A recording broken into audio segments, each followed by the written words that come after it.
जहाँ हम लोग सभी मजदूरी करा करते थे, मजदूरी भी इन ढोलों के ऊपर, उस जमीन पर जहाँ 4-4 साल तक बारिश भी कई बार नहीं पड़ती थी, उस जमीन पर हम लोग मजदूर, और मजदूर से हम लोगों को सरकार के एक फैसले खातेदारी के अधिकार में किसान बनाया 1954 में, खातेदारी का अधिकार और टीएनसी एक्ट। वहां से हमारा सफर शुरू हुआ। बाड़मेर जिले के अंदर चौधरी रामदान जी ने किसान बोर्डिंग के रूप में हम लोगों के लिए एक दुनिया का सबसे बेहतरीन मंदिर दिया, जिसके माध्यम से मेरे जैसे हजारों किसान परिवार के लोग आगे बढ़ने के लिए उस मंदिर के माध्यम से हम लोगों के जीवन के अंदर एक बहुत बड़ी ऊर्जा, मदद और माध्यम है। इस अवसर पर मैं स्वर्गीय रामदान जी को भी बहुत बहुत श्रद्धांजलि अर्पित करना चाहता हूं। आज उनके कारण ही हम इस स्टेज पर खड़े हैं और आप सब लोग इस प्रकार हैं। मैं इस अवसर पर अगर स्वर्गीय मूलाराम जी धतरवाल साहब को, चौधरी साहब को अगर याद नहीं करूं तो शायद मैं यह समारोह अधूरा। मूलाराम जी धतरवाल साहब हिमाराम जी के पिताजी थे, इस क्षेत्र के बाइतू क्षेत्र के बड़े चौधरी थे और उस वक्त भी सामाजिक कार्य के अंदर और समाज सुधार के अंदर अग्रणी थे। बीकी देवी जी हिमाराम जी की पत्नी, डॉक्टर सरोज, सुनीता जी, तेज सिंह जी, तमाम परिवार को आज मैं, मेरे पास शब्द नहीं है धन्यवाद देने के लिए, साधुवाद भी शब्द कम पड़ रहा है।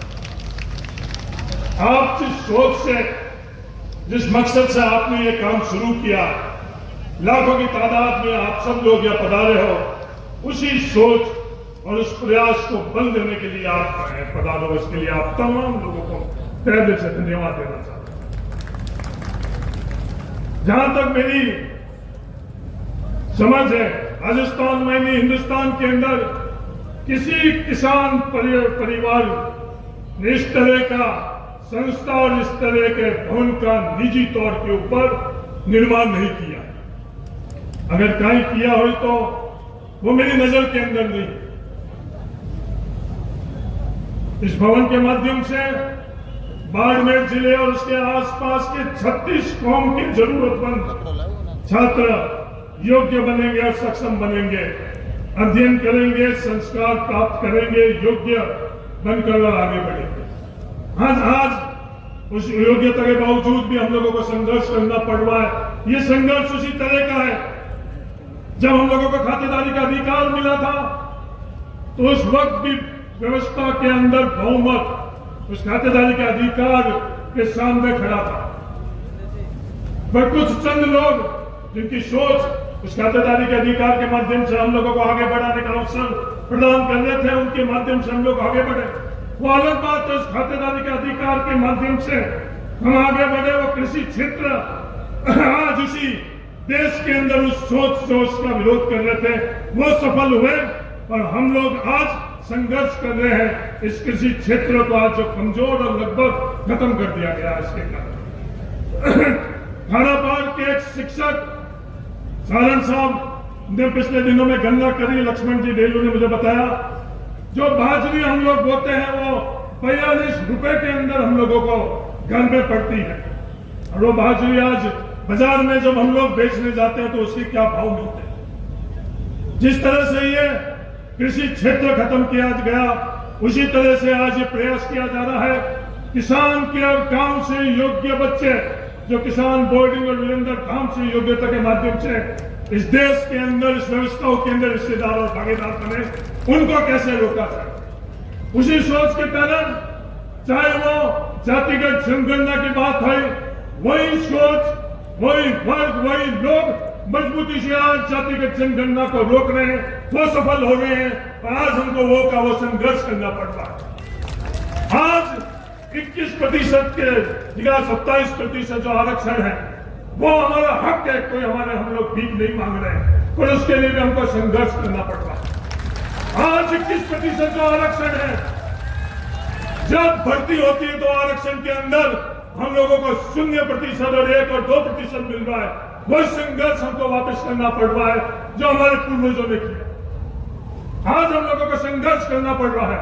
लोग बड़े यश लेते हैं, लोग बड़ी बातें करते हैं कि सरकार हमने बनाई, पर ये सरकार जो हमने बनाई, इस सरकार के सामने हम लोगों को संघर्ष करना पड़ता है। ये संघर्ष किस कारण करना पड़ता है? नौजवान साथियों और किसान भाइयों, अगर ये चीज आप समझ लोगे तो हमारे को आने वाली पीढ़ियों के अंदर संघर्ष भी करना पड़ेगा।